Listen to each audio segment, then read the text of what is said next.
Hello, I'm Bones, and welcome to my first of many and hopefully weekly devlog videos. Right now, we're in Unity's editor. This is where most of the action will take place. I'm using Unity Personal, so if you wish to become a game developer, you can do it for absolutely free, as Unity Personal is free to use. Now, onto the game. This is a 2D pixel art game. The idea is that of a platformer, dungeon crawler, slash Unity RPG elements.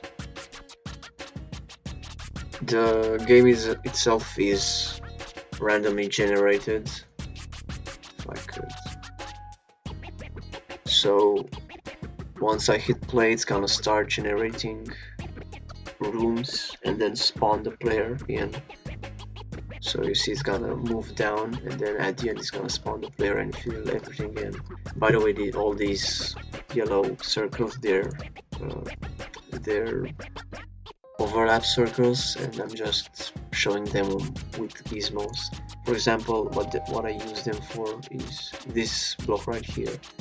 It has a circle detecting if anything is above, below, to the left or to the right of itself, and if nothing is anywhere, it's going to instantiate this temporary texture of a single block where the purple inside is contained. This block right here is going to detect whether there's something at the left and bottom of it, and it's going to see, hey, nothing is there. So I'm going to spawn a bottom left corner.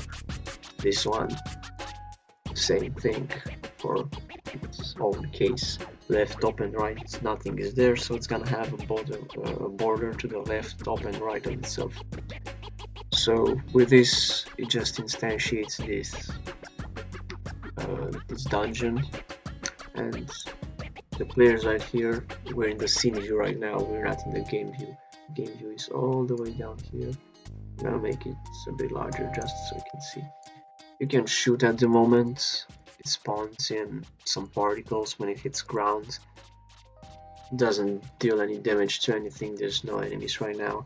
You can jump. If I press space just a little bit, it jumps a bit. If I hold it, it jumps more. You can double jump, and if you just fall off a block, you can press space and you can't jump again, but that's basically your second jump. You're using it as you fall. So you can just navigate through the dungeon. Some parts here are broken, like they generated wrong, because they are not placed in the ground layer. These are just borders. They weren't supposed to do that. I'll have to fix those.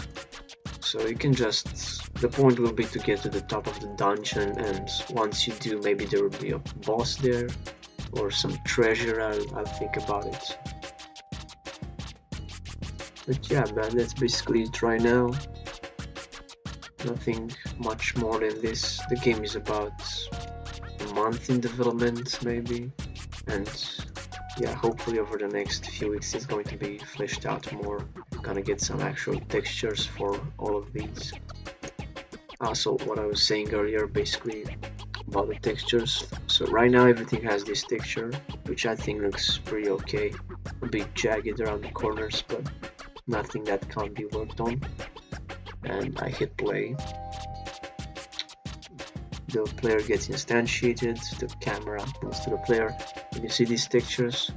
Yeah, basically it's the stone tile script, and the stone tile is going to get a bunch of sprites, and it's going to apply the sprite that it needs. So yeah, that's about it. I'll see you in the next one, and hopefully by then more progress would have been made, and I can, who knows, somebody might pick up some tips here and there and start their own game, get inspired and do their own thing.